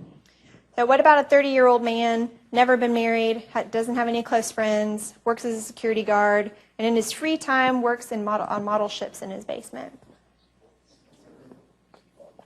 Is it schizoid or schizotypal? Schizoid. So they're schizoid, they're just a little odd, don't really want friends, that's kind of weird. Schizotypal, I think of like a type of schizophrenia, so type of schizophrenia, I don't know. That's how I kept it straight. Schizotypal personality disorder really has more in common. A lot of people feel that it's on the spectrum of schizophrenia. They have these really weird interests, kind of like magical thinking. Usually it ends, it has to do with either magic or talking to animals or witchcraft or something like that. So the difference between schizoid personality disorder, schizotypal, and then frank schizophrenia is a pretty commonly tested subject. So, questions about that? Fair enough. We've got a 25-year-old man comes to court-mandated counseling for beating his girlfriend, was kicked out of high school for fighting, and just got out of jail for stealing a car. Winner, right? So this is antisocial personality disorder. And the most common comorbid condition is substance abuse, and that makes sense. So that's something you would either check a UA or ask about substance use history because it's a really common comorbid condition. So what about the girlfriend of this guy? Has a history of unstable relationships, superficial cuts on both wrists, is impulsive in her spending, and sexual practices. That's borderline. And the most common defense mechanism used? Splitting. Good. I got asked about that. Everyone says it's going to be on the test, and it always is. So splitting is the most common defense mechanism for borderline personality disorder. We've got a 26-year-old MS2 asked by Nan Claire to seek counseling. Her classmates complain that she dresses too provocatively to class. She recently tried to seduce a professor. True story. I'm just kidding, it's not. But what does she have? Histrionic. Very good. Most common comorbid conditions here, substance abuse again, or an eating disorder. Again, attention seeking. Usually bulimia is coexisting with histrionic. So we've got a 22-year-old MS1. He doesn't feel like he needs to come to any classes or labs because he already has the brilliance to be a doctor. He refuses to talk to Nan Claire about this, instead insisting to deal directly with President Henrich. Narcissistic. Very good. So this one, the differential, can be tricky with a hypomanic episode because of the grandiosity. So that's the thing to keep on your differential. And the specific thing to remember about treating narcissistic personality disorder is to some extent you kind of have to buy into their narcissism. Oh, you're so special. Let's have some therapy about it. And they don't do well in group therapy. So individual therapy is a better way to go. Any questions for me? You just like my vignettes? Okay. Got to keep you awake somehow. It's 2 hours. Okay, so we got a 30-year-old woman. She's got no friends, avoids happy hours with her coworkers because she fears ridicule and rejection. She feels no one would want to be friends with me. We've seen her before. She's avoidant personality disorder. So they have some symptoms similar to social phobia, so you can treat those with a beta blocker or SSRI. But it's different from social phobia. How? How is it different? So it's more pervasive. Somebody with social phobia could have a one-on-one conversation, but they couldn't be here giving you guys this presentation. So it's really the being the center of attention, giving a presentation, being observed, so to speak, that causes the anxiety, not just interaction with one or two people. Okay, so 30-year-old woman has jumped from one relationship to another because she doesn't do well alone. She calls her friends and family 20 times a day to get their input on her daily decisions. But I mean, who doesn't? So, I don't know. What does she have? Dependent. So she's dependent personality disorder. And the comorbid condition to remember here is depression or anxiety. And if those are present, you treat those. There's not really a treatment for the actual personality disorder itself. What? Cut the cord? Oh, so these can be difficult patients to treat in psychotherapy. Yes, definitely. Okay, so our last patient, a 25-year-old MS4, spends more time color-coding her notes and textbook highlighting than actually studying. Again, who doesn't? She makes lists and study schedules 3 times a day. People don't like to work with her because she's so anal. OCPD, right? Obsessive compulsive personality disorder. And the big distinguishing factor between this and OCD? Yes, very good. I heard egosyntonic. So these people are not bothered by their compulsions. So the highlighting, the organizing, the yada, yada, yada, it doesn't bother them. They don't see anything wrong with it. It's egosyntonic. In OCD, they recognize that there's a problem, but they can't stop. Yes, sir? How would you get the syntonic versus dystonic differential here from what you've heard? I mean, I'm not trying to pick apart your question. No. Well, I mean, you are, but you're right. Let's see. I don't give you enough information. It's not that I give you information to rule out OCD. It's that I don't give you enough information to diagnose it. I don't say that this interferes with her grades. You know, usually actually people with OCPD do fine in their functioning. It's just they have problems. That's with all personality disorders. They have problems with their interpersonal relationships. So if this were a vignette for OCD, it would have to tell you, and she's worried by this, it's interfering with her grades, so forth and so on. So I could have added a sentence at the end here, and she's proud of her stringent ways. That may have cemented it, but It was more for like the way that they distinguish it on the test than anything else. sure. I think if you saw this on the test, you would be safe to call it OCPD, because you don't have enough information to call it OCD.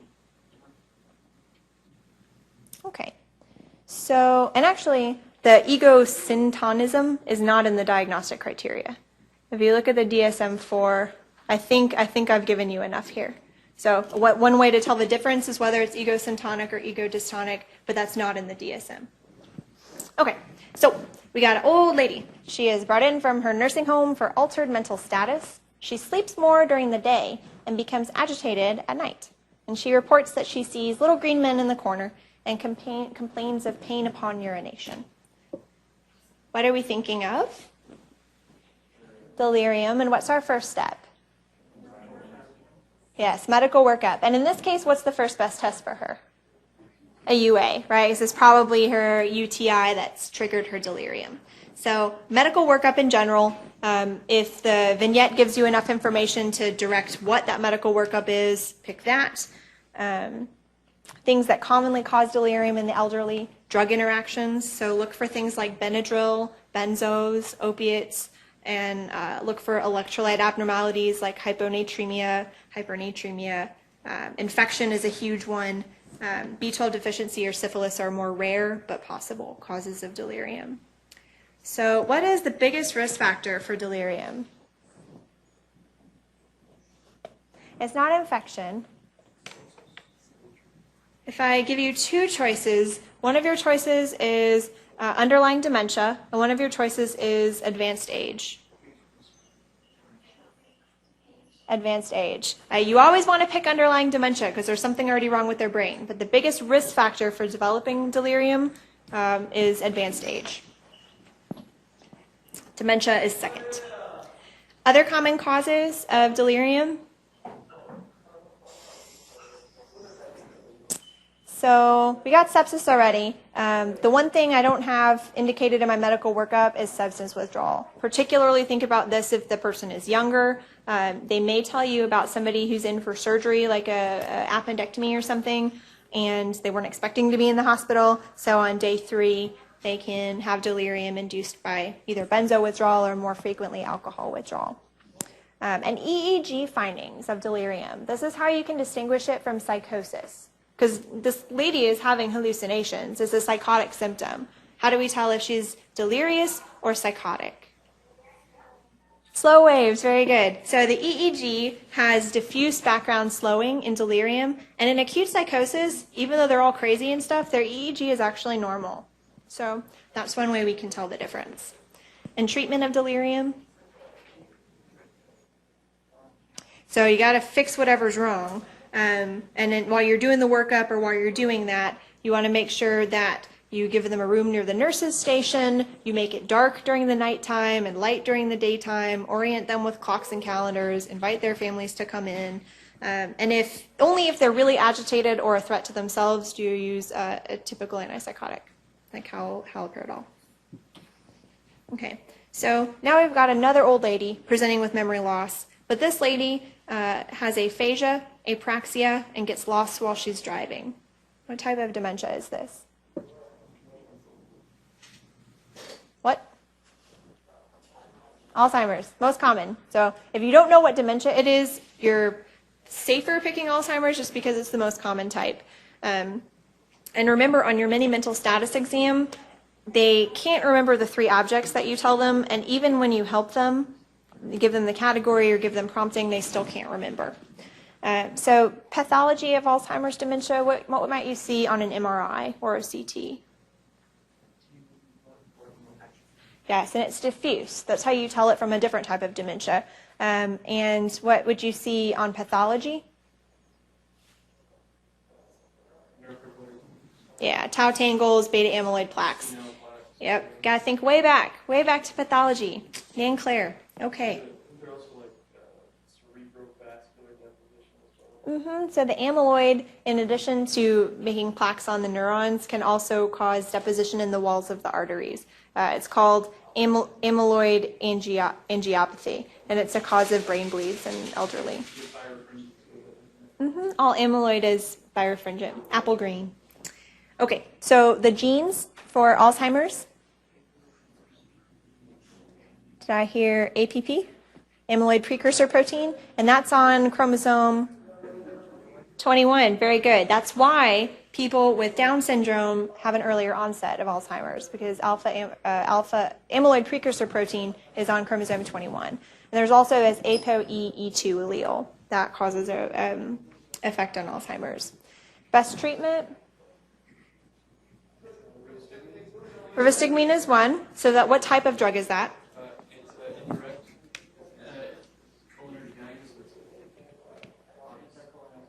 It's an anacholinesterase inhibitor, so it increases the amount of acetylcholine in the synapse. So that helps some. Rivastigmine, and then there are 2 other ones.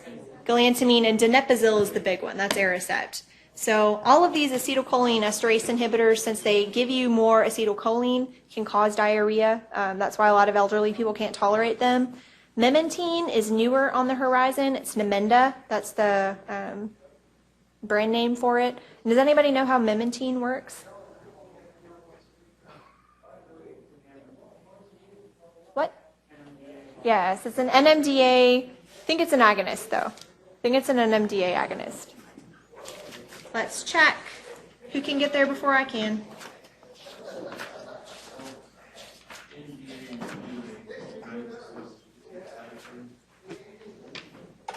I think we want to decrease excitability, so we would... Oh, you guys are right.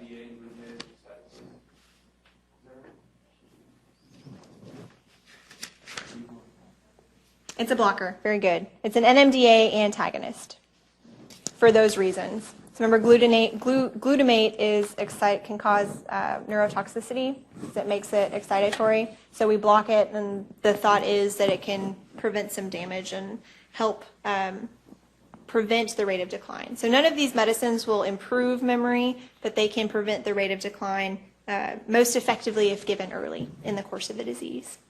So what if we have the same patient who has memory loss, but they also become more sexually explicit and apathetic? That's frontotemporal, right? Because your frontal lobes deal with your kind of processing and planning. So Pick's disease is the other word for that. Pathology, what does their brain look like on MRI? It's frontotemporal atrophy, right? It's not entire brain atrophy. And these have PIC bodies, which are in the neurons themselves, and they're silver staining inclusions. I don't know if they'll get that nitpicky with the pathology, but there you go, in case they do. And the treatment for Pick's disease. So we treat the disinhibition. Usually these patients' families are disturbed because grandma's taken off her shirt at the Thanksgiving table. It's the behavioral problems that are causing a disruption in the life, not necessarily the memory loss itself. So we treat the behavioral problems, and olanzapine is the safest drug to do that. Fluctuations in consciousness, visual hallucinations, and shuffling gait. Lewy body dementia. I had a patient with this at the VA. So they've got symptoms of Parkinsonism. It can be tricky to tell this from Parkinson's dementia, but they also have hallucinations, and the fluctuations in consciousness is really key. So Lewy body dementia is kind of a combination. It's got some aspects of delirium, it's got some aspects of Parkinsonism, and it's the two together. So this is Lewy body dementia. The pathology involves Lewy bodies, which are alpha-synuclein inclusions in the cortex. And treatment for this, what do we not give them? We shouldn't give them alcohol, fair enough. Also, we shouldn't give them typical antipsychotics. One of the characteristics of Lewy body dementia is a paradoxical reaction to antipsychotics. So if you give them haloperidol or benzos, sometimes it can cause them to become more psychotic and more delirious. So we treat the memory loss here. We give them the same agents as with Alzheimer's disease. We don't give them levodopa, again, for the same reason. It's going to make their hallucinations worse. And we don't give them neuroleptics because they have a paradoxic relation to them. And I saw that with my friend at the VA.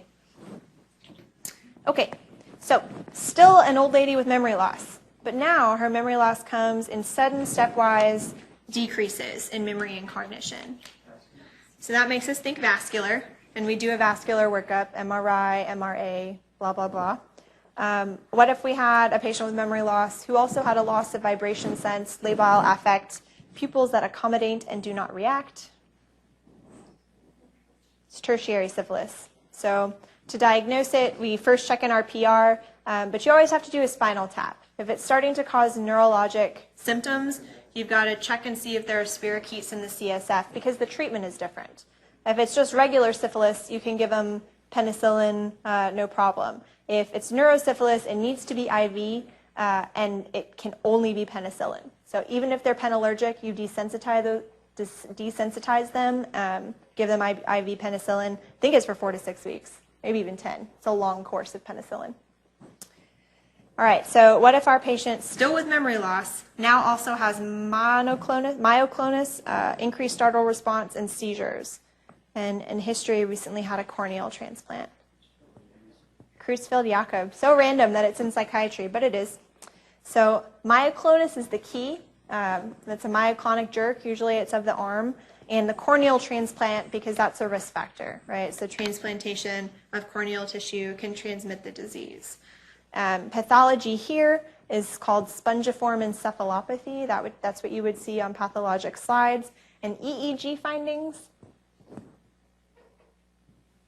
Someone want to be a rock star? How about you, Harlingen? Triphasic bursts. That's what you were going to say, right? Or did you? I cut you off. Anyway, triphasic bursts are the EEG finding. So if you hear that or read that, automatically Creutzfeldt-Jakob, prion disease. Our same patient with memory loss also has incontinence, gait disturbance, falling all the time, and the dementia develops a little more rapidly. Yes, normal pressure hydrocephalus. So they got a drunken sailor walk, incontinent, and demented. So good. To diagnose, if it's normal pressure hydrocephalus, we've got to see the hydrocephalus, right, on an MRI, and we have to prove that it's normal pressure. So MRI and spinal tap are the workup there. And treatment, shunt, right? This is a nice kind of dementia to have if you have to pick one, because it's pretty easily reversible with surgery. What? No, it's different ladies. Different ladies. All right, so now let's talk about some boozers. 50-year-old known alcoholic presents to the ER tonic-clonic seizures. Blood pressure is high, heart rate is high, temperature is high. How long has it been since his last drink? Less. So there's a bimodal peak. Average, it's between 12 to 24 hours, but there is peaks at 8 and then at 48. That's how the average gets to be 12 to 24. So that's that. How about confusion? How long until he starts developing confusion, delirium, formication, which is the feeling of ants crawling on you? How long till that starts to develop? Yeah, 48 to 72 is usually when we start worrying about DTs. That's why when you admit somebody for alcohol detox, you've at least got to watch them till 72, preferably a day longer than that. So if we check his blood alcohol level and it's 225, how long till it's out of their system? So alcohol has what type of kinetics? Zero order. And if it's about 25 milligrams an hour, I've seen 20 or 25. I'll use 25 here because it makes my math easier. It's got to divide by 25, and you get 9, I think, if you do the math. So just remember that alcohol is metabolized by zero order kinetics. So if you've got a buttload of alcohol in your system, it's going to take longer than if you have less. So zero order kinetics is a certain amount of drug metabolized per unit time, not a certain percentage. All right, so if this drunk guy has medications including propranolol, lactulose, allopurinol, what would be the best sign to monitor his withdrawals? Ooh, this is a dirty question, but it's good. So propranolol is going to blunt the tachycardia, right? So we can't watch the tachycardia. So what can we watch? That just makes you poo a lot. It only helps because in uremia, it helps mental status in uremia because it binds the toxin. I'll just tell you. No, because remember, beta blockers will help that too. That's why we take it for social anxiety. It's hyperreflexia. So another sign, one of the signs of autonomic instability is hyperactive reflexes. So if you're blunting all the other signs, the hyperactive reflexes will still be there. I got a question about it, that's why I put it on. But I think it's kind of a dirty question. So, okay. Best initial treatment for our delirious patient, our alcohol withdrawal patient. What should we give them? Oh, man. And what is that? Because Librium will not be on your test. Chlorodiazepoxide. Oh, no. Chlorodiazepoxide or diazepam. So Librium or Valium. Diazepam or chlorodiazepoxide are really long in terms of half-lives. So it's effective for withdrawal. And second PowerPoint, so I've given you the answer to my second question. If the patient has liver failure, lorazepam, oxazepam, and temazepam are the benzos of choice to use. So they spell LOT. I think probably first aid says that. L-O-T. These are ones that are safer for patients in liver failure. I think because they're glucuronidated and not metabolized a different way. But either way, these are the ones that are preferred both in elderly patients and in patients with liver failure. The most specific test to measure alcohol consumption in the past 10 days, GTT or GGT is a good one. There's one that's more specific. What? Oh, there's one that's more specific, and it's called carbohydrate deficient transferrin. I got pimped on this on the consult service at UH, and I looked it up, and it's true. But I didn't see it on the test. On the test, you know, if there's not this carbohydrate random one, pick GGT. That's probably the one that you'll want. But I got pimped on it. You probably won't happen to use. This is your last week, but there you go. You can sound smart. Also remember the old trick with LFTs that if AST is more than twice that of ALT, that's another indication of alcoholic liver problems. Okay, so the next patient comes in, confusion, ataxia, and this on physical exam. He's trying to look. He's trying to look this way. Look this way. I can't. So that's ophthalmoplegia. So he's got ophthalmoplegia, confusion, and ataxia. Wernicke's, very good. So ataxia, confusion, and either jiggly eyes or paralyzed eyes. So those are the findings of Wernicke's encephalopathy. This is a thiamine problem. So remember, if a drunk person or an alcoholic person comes into the ER, always thiamine first before glucose, because giving glucose without thiamine, because of all that biochemistry stuff I've long forgotten, you can't utilize the glucose unless you have the thiamine as a cofactor. So glucose before thiamine worsens the encephalopathy. So always thiamine first. And it can progress to Korsakoff syndrome, at which point it becomes irreversible. So Wernicke's encephalopathy is reversible with the administration of thiamine. Korsakoff syndrome is irreversible. And it's a problem with the mammillary bodies. You guys all remember this business from neuroscience first year, I'm sure. So the problem is the amnesia becomes irreversible in Korsakoff's. Okay. So we've got a patient, he's brought into the ER, non-responsive, blood pressure is low, heart rate is low, respiratory rate is low, lots of track marks on his arms. What are we thinking?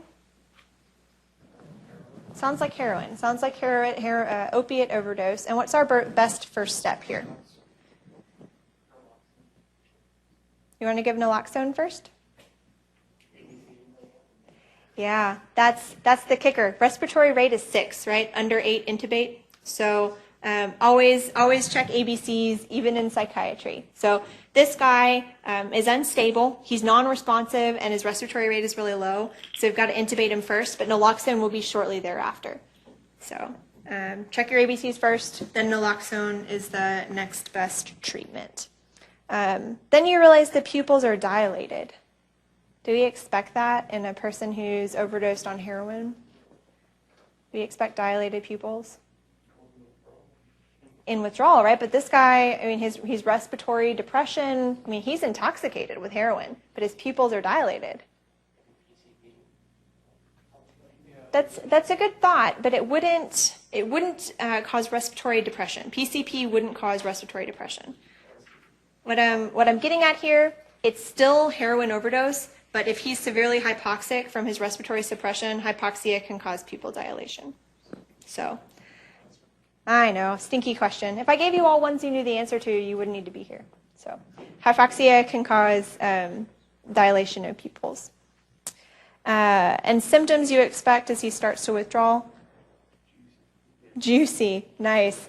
So everything gets a little bit wet, right? You get some diarrhea, you get some rhinorrhea, you sweat, it hurts, right? Joint and muscle pain. That's why people don't like to withdraw from heroin. Kind of sucks, I've heard. And goosebumps, that's another one. Dilated pupils, we got the rest of those. How do we treat heroin withdrawal? How? If they're being admitted for detox or being admitted for withdrawals, we don't give them methadone. Could give them a benzo, but usually it's just symptomatic treatment. So clonidine is the best for the autonomic symptoms. It helps their hypertension and all that business. Loperamide can be symptomatic treatment for diarrhea. You can use some of these, methadone, buprenorphine, and naltrexone, for long-term dependence. But if they're there for detox, you wouldn't want to do that. You just treat them symptomatically. So I did a lot of reading on this because I was kind of confused when I was making this slide.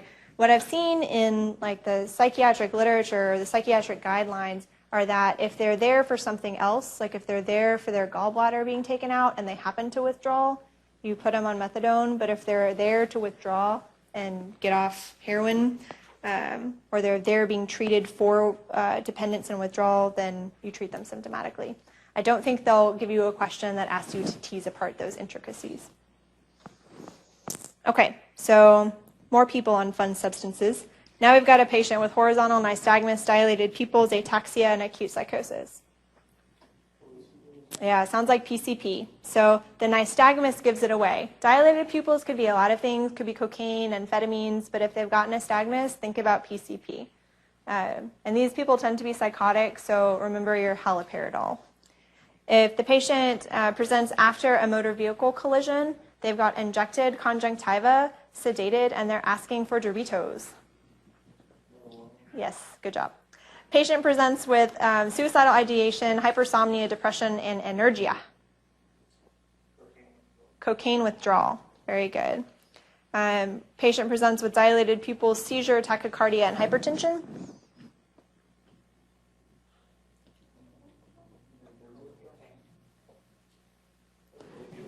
Ooh, that's good. What if I told you they're intoxicated with something? Cocaine or amphetamines is what I was going for, but you guys gave valid answers from what I said. What's our best first test for cocaine or amphetamine intoxication? Good.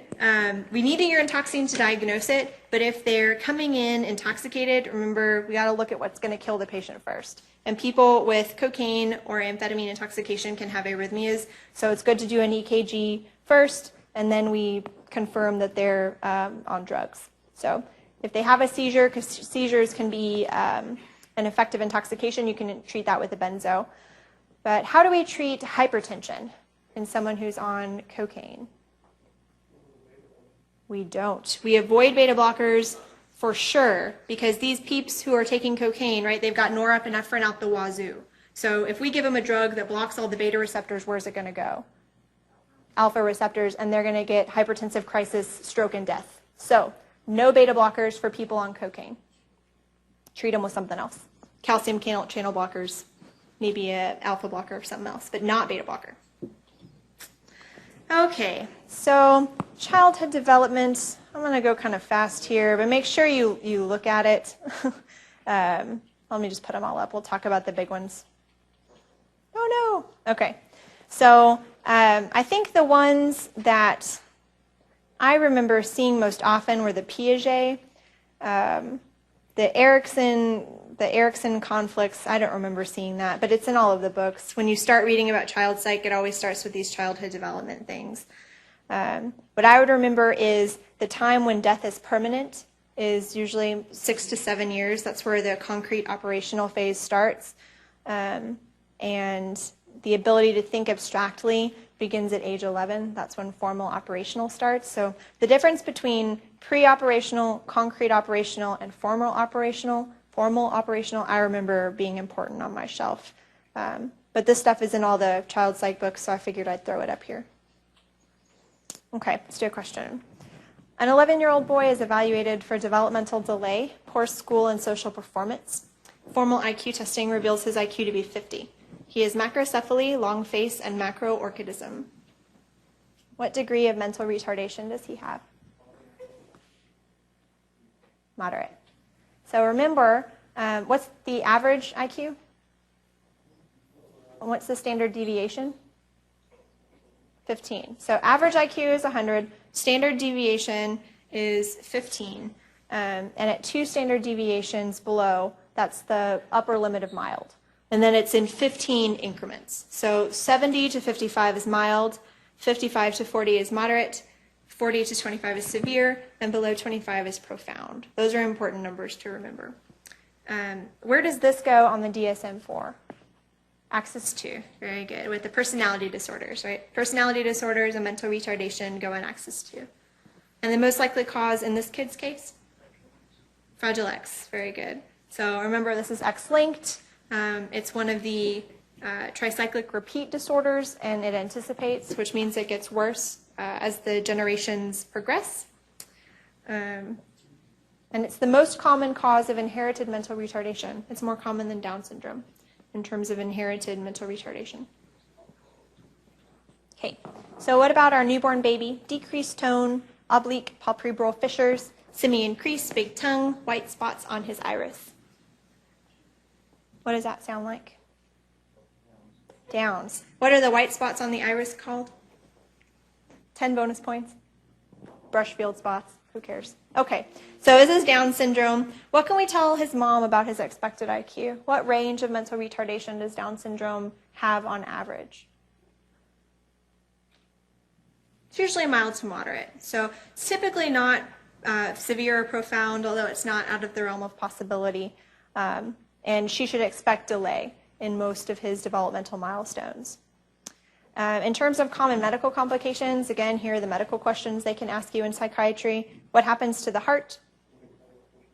Very good. Endocardial cushion defects is the most common cardiovascular abnormality. GI. Duodenal atresia, Hirschsprung's, and perforated anus, annular pancreas, which causes the obstruction in the intestine as well. Endocrine abnormalities. Similar to lithium. Good. Hypothyroidism. Musculoskeletal problems. This one's kind of random. They can have atlantoaxial instability, which is important to know if you're going to intubate them, like in anesthesia. Neurological problems. They get what kind of dementia early? Alzheimer's because of APP on chromosome 21. And any cancer risk increased for them? Oh, this was on step 1. You guys should know this. ALL. They have a 10 times increased risk of ALL. Okay. So more medical causes of mental retardation. This was the hardest part of child psych for me, just because there's a lot of details to keep straight. So if you see in the vignette, cafe au lait spots, seizures, big head, and it's an autosomal dominant trait. Neurofibromatosis. If there are coarse facies, short stature, cloudy cornea, autosomal recessive. This is biochem biting us in the butt right here. Very good, hurlers. 10 bonus points for you. Broad square face, short stature, self-injurious behavior, and it's caused by a deletion in chromosome 17. Kind of a random one. Smith-McGinnis. It was in the child psych book. I'm sorry. This is in Lang. These I read. The child psych book that I read was Lang. Okay. Hypotonia, hypogonadism, hyperphagia, skin picking, aggression, and the deletion is on parental chromosome 15. Prader-Willi. Seizures, strabismus, sociable with episodic laughter, much like a happy puppet. Deletion on maternal chromosome 15. Angelman. Elfin appearance, friendly, increased empathy, verbal reasoning ability, deletion on chromosome 7. Williams, oh, you guys are good. ADHD-like symptoms, macrocephaly, smooth philtrum, most common cause of mental retardation. Very good. Fetal alcohol syndrome. Seizures, chorioretinitis, hearing impairment, periventricular calcifications, petechiae at birth, and hepatitis. It's one of the torch infections, CMV. Seizures, hearing impairment, cloudy cornea, retinitis, heart defects, and low birth weight. Another torch infection. Rubella. Abnormal muscle tone, unsteady gait, seizures, mental retardation, or learning disability. I don't even remember what this one is. Oh, cerebral palsy. So remember, birth asphyxia or birth trauma, birth problems can cause hypoxia. And that's actually a very common cause of both behavioral problems, learning disabilities, and mental retardation in children. So these are all signs of upper motor neuron type problems with the contraction, unsteady gait, abnormal tone. Okay, what about this little friend? Intrauterine growth restriction, hypertonia, distinctive facies that I've got on the PowerPoint, limb malformation, self-injurious behavior, and they're hyperactive. I saw a kid like this in child psych clinic. Cornelia de Lange. Coloboma, oh, so this is an association, that's charge. The charge association is also, has mental retardation associated with it. Autism spectrum, and the rest of these with a chromosome 22 deletion. DeGeorge. Vomiting, seizures, lethargy, coma, acidosis with stress. Sounds like biochem again. Have they officially combined the diagnosis with deleteriopathy? I think they're interchangeable. Last I remember from pediatrics, but I don't know. So, oh, this is annoying. All right, so exclusively in girls, hand wringing, X-linked dominant. Rets, good. Normal development until age 2, then a major loss of verbal, social skills with autistic-like behavior. Good. So it's childhood disintegrative disorder because they lose milestones. So normal development and then regression. Lack of mother-child eye contact, language delay, and repetitive language. They're preoccupied with parts of toys, like the little wheel that spins, and it occurs before age 3. Good. Autism. Problems with social skills, usually not recognized till preschool, but they've got preserved, not reserved, preserved verbal ability. That's Asperger's. Okay, good. You'll see a question on that in terms of developmental problems. So we've got a 7-year-old boy, brought in by his parents, report that he must be told several times to complete his chores. They cannot get him to focus on completing his homework. He's easily distracted, and he often loses his shoes, pencils, books, etc. Do we have enough to diagnose ADHD? The way I asked it, right? Loaded question. So that's the hardest part about these questions, is you'll always see ADHD as an answer choice, and another answer choice will be normal age-appropriate behavior. So that's the hardest distinction to figure out. So do we have enough to diagnose ADHD here? Do we know anything about how he is at school? We don't, right? So here we just see that he's meeting some of the criteria, but only in one setting. We need 2 settings to diagnose ADHD. So diagnosis, as of now, normal age-appropriate behavior. We don't have enough to diagnose ADHD. Next best step, let's see how he does at school. Because if he's just exhibiting these same types of symptoms in the school environment, we might have enough for diagnosis. Risk factors for ADHD? It's heritable, so family history plays a role. Also, low birth weight babies tend to have more ADHD. Tobacco and ethanol use in utero leads to ADHD. Comorbid conditions with ADHD? Learning disabilities, true, and ODD and CD later on. That's the more common comorbid condition. And then treatment, all these drugs, right? So methylphenidate, amphetamines, amoxicillin, Strattera, and then there are some randoms. So here they are. Methylphenidate is like Concerta or Ritalin, and it works by blocking dopamine reuptake. The side effects for this and for Adderall and other amphetamines are decreased appetite, increased heart rate and blood pressure, anything you would expect from an amphetamine. The mechanism of Adderall is only different in that it also blocks norepinephrine reuptake and stimulates release. So just like the mechanism of action of the drug, or like cocaine. Atomoxetine is a newer drug. It's a norepinephrine reuptake inhibitor, and it's the only one that's a non-stimulant. But it still does cause dry mouth and insomnia, and will decrease appetite a little bit. But it has less of the problems like with the teenagers selling their Ritalin on the street. So that's what atomoxetine is good for, as far as I've been able to tell. Some blood pressure medications can be used for ADHD, but this is like 3rd or 4th line, clonidine or guaifenesin. And they've got the side effects of clonidine and guaifenesin. And some antidepressants can help, again, by preventing reuptake. It's preserving more norepinephrine, but they're the same side effects as when these drugs are used as antidepressants. So, only a couple more slides. A 14-year-old boy is sent for court-mandated counseling. He stole his neighbor's lawnmower and then set fire to his tool shed. It's a nice kid. He has a 5-year history of truancy from school and assaulted a 13-year-old schoolmate. What does this kid have?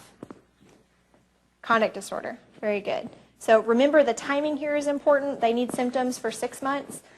Look out for comorbid substance abuse in these children, and look out for them to progress to antisocial personality disorder.